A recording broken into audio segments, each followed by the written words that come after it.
प्रार्थना करने वाले हजार थे, लेकिन विश्वास करने वाली सिर्फ एक थी। बहुत पुराने समय की बात है। एक गांव था जहां धरती ने जैसे मुस्कुराना ही छोड़ दिया था।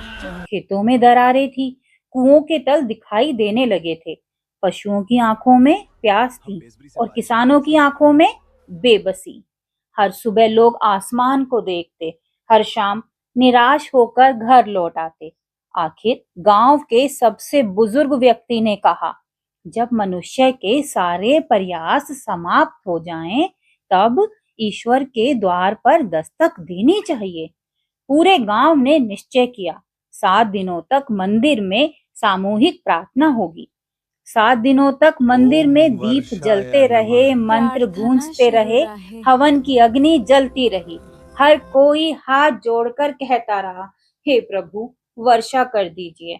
लेकिन शायद ज्यादातर लोगों के शब्द प्रार्थना कर रहे थे, मन अभी भी संदेह में था।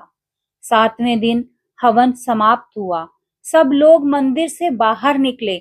कोई आसमान देख रहा था, कोई बादल ढूंढ रहा था, कोई मन ही मन सोच रहा था, पता नहीं बारिश होगी भी या नहीं। तभी भीड़ के बीच से एक नन्ही सी बच्ची आती दिखाई दी। उसके छोटे छोटे कदम और हाथ में एक पुरानी सी छतरी।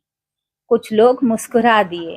एक बुजुर्ग ने हंसते हुए पूछा, बेटी, आज तो धूप निकली है, छतरी क्यों लाई हो?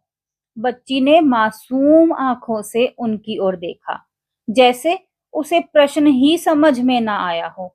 वह बोली, आप सबने ही तो कहा था कि आज भगवान हमारी प्रार्थना सुन लेंगे।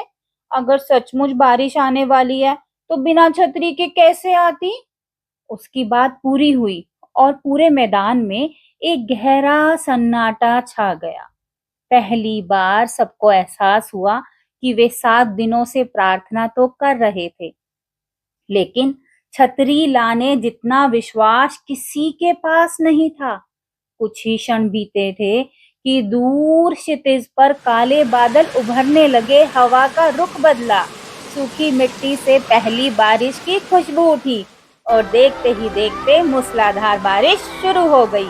लोग खुशी से भीग रहे थे, लेकिन उस दिन केवल धरती ही नहीं भीगी थी, अहंकार भी भीगा था, संदेह भी भीगा था और सबने पहली बार समझा, प्रार्थना के लिए जुड़े हुए हाथ पर्याप्त नहीं होते, उसके लिए विश्वास से भरा हुआ हृदय भी चाहिए।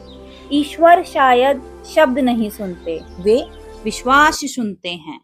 विश्वास वह है जो आपके विचारों में दिखे, जो आपके निर्णयों में दिखे और आपके कर्मों में भी दिखाई दे। राधे राधे।